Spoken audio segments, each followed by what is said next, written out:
ആദ്യമേ തന്നെ ഇവർ സ്വീകരിച്ച നിലപാട്, അയ്യോ ഒരു രക്ഷയില്ല, LDF ധാരണാപത്രം ഒപ്പിട്ടിരിക്കുന്നു, ഇനി അതിൽ നിന്ന് പിൻവാങ്ങാനാവില്ല.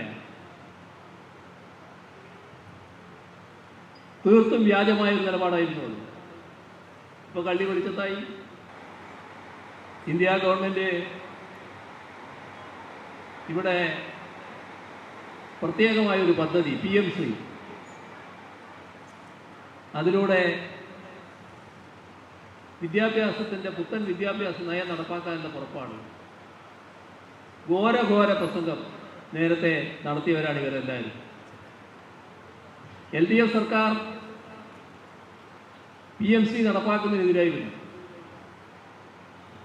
കൃത്യമായി പറയുകയും ചെയ്തു. അപ്പോൾ LDF സർക്കാർ ആ കാലത്ത്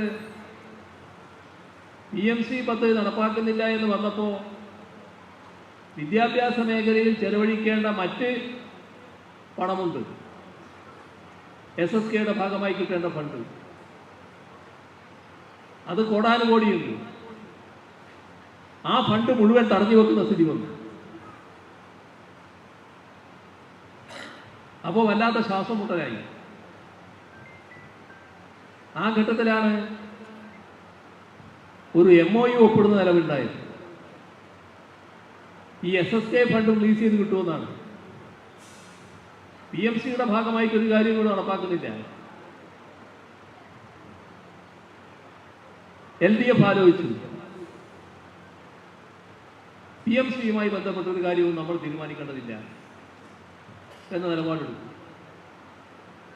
ആ നയപരമായ തീരുമാനത്തിൻ്റെ ഭാഗമായി LDF സർക്കാർ കേന്ദ്ര ഗവൺമെൻറ് അറിയിച്ചു, ആ ഒപ്പിട്ട ധാരണാപത്രം തുടരുന്നില്ല, അത് മരവിപ്പിക്കുകയാണ്. അന്നത്തെ വിദ്യാഭ്യാസ മന്ത്രി കേന്ദ്രത്തിൽ പോയി മന്ത്രി അടക്കമുള്ള മറ്റെല്ലാവരെയും കണ്ട് ഈ കാര്യം നേരിട്ടും അറിയിച്ചു. പുതിയ ഗവൺമെൻറ് വന്നു. ആദ്യമേ തന്നെ അവർ സ്വീകരിച്ച നിലപാട്, PMC ഇവിടെ നടപ്പായില്ല കേട്ടോ, എവിടെയും നടപ്പാകുന്നില്ല. അപ്പോൾ ആദ്യമേ തന്നെ ഇവർ സ്വീകരിച്ച നിലപാട്, അയ്യോ ഒരു രക്ഷയില്ല, LDF ധാരണാപത്രം ഒപ്പിട്ടിരിക്കുന്നു, ഇനി അതിൽ നിന്ന് പിൻവാങ്ങാനാവില്ല. തീർത്തും വ്യാജമായൊരു നിലപാടായിരുന്നു അത്. ഇപ്പോൾ കള്ളി വെളിച്ചത്തായി. ഞങ്ങൾ പറഞ്ഞതല്ല, കേന്ദ്ര ഗവൺമെൻറ് തന്നെ പറഞ്ഞു, PMC പദ്ധതിയിൽ നിന്ന് എപ്പോഴും പിന്താങ്ങാം. അബ്ദുൽ വഹാബ് MPയുടെ ചോദ്യം, കോൺഗ്രസിന്റെ JP മേത്തറുടെ ചോദ്യം, ഏത് ഘട്ടത്തിലും പിൻവാങ്ങാം. സ്കൂളുകൾ സംസ്ഥാന ഗവൺമെന്റ് തെരഞ്ഞെടുത്തില്ലെങ്കിൽ PMC പദ്ധതി നടപ്പാക്കാനാകില്ല. കേരളത്തിൽ PMC പദ്ധതി നടപ്പായതുമായി ബന്ധപ്പെട്ട് ഒരു പൈസയും നൽകിയിട്ടില്ല.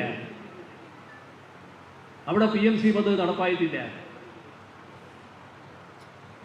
അപ്പോൾ എന്തെല്ലാം കള്ളങ്ങളാണ് അതിൻ്റെ ഭാഗമായി പ്രചരിപ്പിക്കാൻ നോക്കിയത്?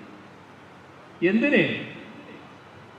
ഈ കള്ളങ്ങളുടെ മറവിൽ PMC പദ്ധതി എന്ന പേരിൽ പുത്തൻ വിദ്യാഭ്യാസ നയം ഇവിടെ നടപ്പാക്കാൻ പോവുകയാണ്. അത് വിദ്യാഭ്യാസ രംഗത്തെ കാവ്യവൽക്കരണമാണ്, പൂർണ്ണമായും RSS അജണ്ടയ്ക്ക് കീഴ്വഴങ്ങലാണ്. ഇതാണ് സംഭവിച്ചിട്ടുള്ളത്. ചില ഉപകാരസ്മരണ കാണും. ഒരു കഴിഞ്ഞ തെരഞ്ഞെടുപ്പിൽ കൈമേയ് മറന്ന് സഹായിക്കാൻ സംഘപരിവാർ ചിലയിടങ്ങളിൽ തയ്യാറായിട്ടുണ്ടല്ലോ. 30-ലധികം മണ്ഡലങ്ങളിൽ ആ സഹായം സ്വീകരിച്ചിട്ടുണ്ടല്ലോ.